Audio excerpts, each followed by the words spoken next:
Aujourd'hui, c'est François Margolin qui se prête à l'exercice à l'occasion de la sortie de son film L'Antiquaire. Il vient nous dire comment il organise son image afin que son histoire soit un hommage au cinéma.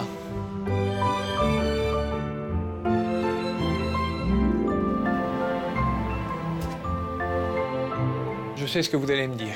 Qu'est-ce que je fais chez un antiquaire? Oh, c'est assez simple, hein. Notre volonté dans le Screen Parfait, c'est de dénicher des perles rares, des paroles de cinéastes. Car oui, autant le dire, nous avons une âme de collectionneur. D'ailleurs, François, l'une des fonctions du cinéma serait-elle pour vous de mettre le monde en lumière afin que notre histoire commune devienne compréhensible? Je crois que le cinéma, c'est quelque chose qui unifie les êtres humains. François Margolin est, tenez-vous bien, réalisateur, scénariste, producteur et distributeur de cinéma. Mais pourquoi concentrer autant de fonctions, si ce n'est pour multiplier les difficultés? Peut-être parce que Raymond Depardon, dont il a été l'assistant monteur, lui a appris à se débrouiller seul. Avant l'Antiquaire, il a réalisé beaucoup de documentaires et produit de nombreux films, dont ceux de Raoul Ruiz, d'Olivier Assayas et de Costa Gavras. La plus grande leçon des réalisateurs qu'il a produits tient en un principe. Pour être un grand metteur en scène de fiction, il faut d'abord être un grand documentariste. Pour l'Antiquaire, il s'inspire donc de faits réels, le vol de tableaux à des collectionneurs juifs, pour en faire une fiction servie par une distribution rare. Robert Hirsch et Michel Bouquet en tête, réunis pour la première fois à l'écran dans une histoire où il est question de spoliation, de secrets de famille profondément enfouis et d'un hommage discret et subtil au cinéma. À vous de voir. Ça, c'est une pièce exceptionnelle. Je fais des recherches pour moi, sur la famille, C'est-à-dire? sur les tableaux de mon grand-père volés pendant la guerre. Je connais ce tableau. Il était à son grand-père, un des plus grands antiquaires de Paris. L'originalité de votre film, François Margolin, c'est qu'il échappe à l'enfermement du genre. On ne peut pas le classer. Alors je voulais savoir, qu'aimeriez-vous qu'on en dise pour susciter l'intérêt du public? Que c'est un thriller psychologique. Alors là, je suis tout de suite dans un genre, mais en même temps qu'il y a un faux genre, parce que le thriller n'est pas toujours psychologique. Mais c'est surtout que c'est un film qui est la recherche par une jeune femme de la mémoire de sa famille. Je crois que la mémoire fait partie intégrante du judaïsme et du cinéma. Je te jure qu'il y a des trucs bizarres avec cette succession. C'est à moi de faire la preuve que les tableaux appartenaient bien à mon grand-père. Exactement. Vous vous foutez de moi? Bon, ça suffit maintenant. 500 000 œuvres volées pendant la guerre. Pourquoi vous chuchotez? Le thriller psychologique, ça oblige à non pas à des codes, mais à des images, à des référents d'images. Une référence essentielle est évidemment Hitchcock. C'est-à-dire que tout d'un coup, il y a quelque chose dans la façon de cadrer, la façon de voir les gens, qui est extrêmement particulière et qui est même au-delà du fait que c'est un grand cinéaste. C'est un œil particulier. Donc il y a ça, il y a ces références, et c'est pour ça que j'ai repris la musique, qui a un des rapports avec Hitchcock, de Bernard Herrmann.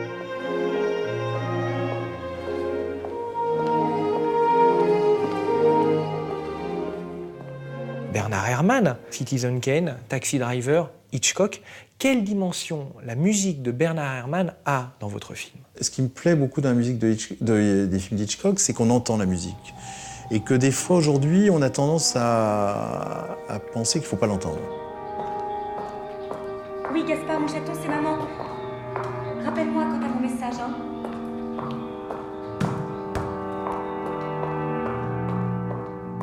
Ça veut dire que quand on l'entend, cette musique de Bernard Herrmann, elle doit apporter quoi? Un climat? Elle doit préparer la scène? Elle doit surligner, si je puis dire, comme au Stabilo Boss, quoi, la scène. Et elle doit inscrire le film dans une filiation. La musique de Herrmann, c'est une musique qui, pour moi, qui est lancinante, qui donne un climat, quoi, quelque chose que n'apportent pas toujours les musiques qui sont juste là pour, disons, comment dire, pour faire passer d'un plan à l'autre. C'est pas du tout ça, ça serait presque le contraire. Le personnage principal, joué par Anna Sighalevitch, c'est un personnage qui ne s'arrête jamais, qui va de l'avant jusqu'à ce qu'elle puisse trouver la vérité. Et cette force intérieure, elle est très présente pour moi dans la musique de Bernard Herrmann. Un cadre hitchcockien, c'est un cadre qui est à la fois pas trop serré et en même temps qui n'écrase pas la profondeur de champ derrière. C'est-à-dire que tout d'un coup, c'est un cadre qui respecte, disons, la distance normale de l'œil dans la vie, qui ne fait pas des effets. Même si, des fois, dans Hitchcock, il y a quelques effets, mais les effets sont autres. Les effets, c'est plutôt la lumière, c'est plutôt l'éclairage de quelqu'un, un reflet qui est dans l'œil ou quelque chose comme ça.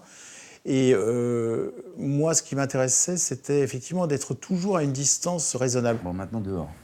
On parlera de tout ça à la maison. Tu penses qu'elle en aura pour combien de temps? Non, dehors! Oui.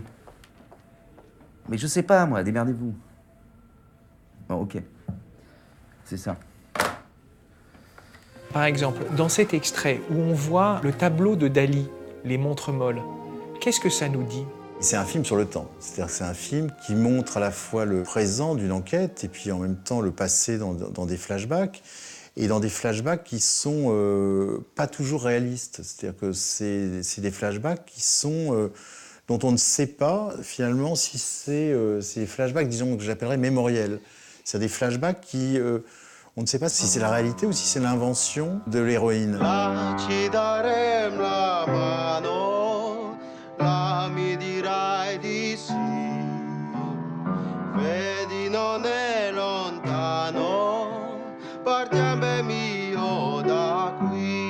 Il y a un film qui m'a beaucoup marqué pour ce film, c'est Marathon Man. C'est Marathon Man de John Schlesinger avec Dustin Hoffman.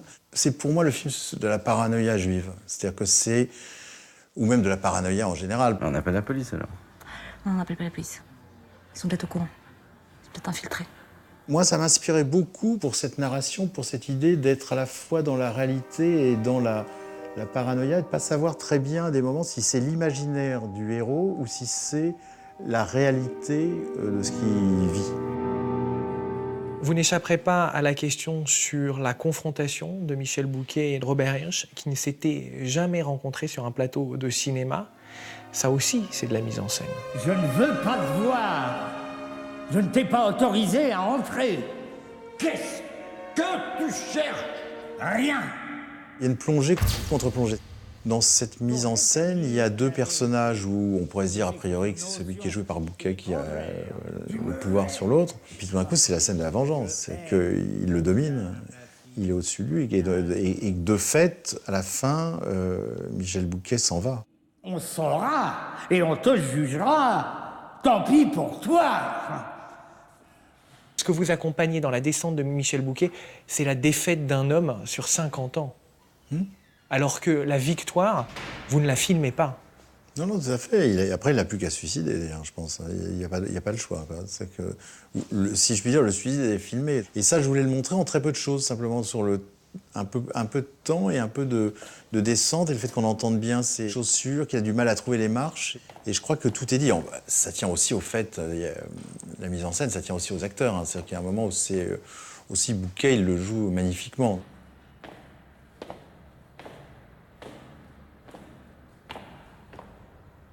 Dernière question, et c'est un rituel. François Margolin, on va se quitter là-dessus. Pourquoi filmez-vous?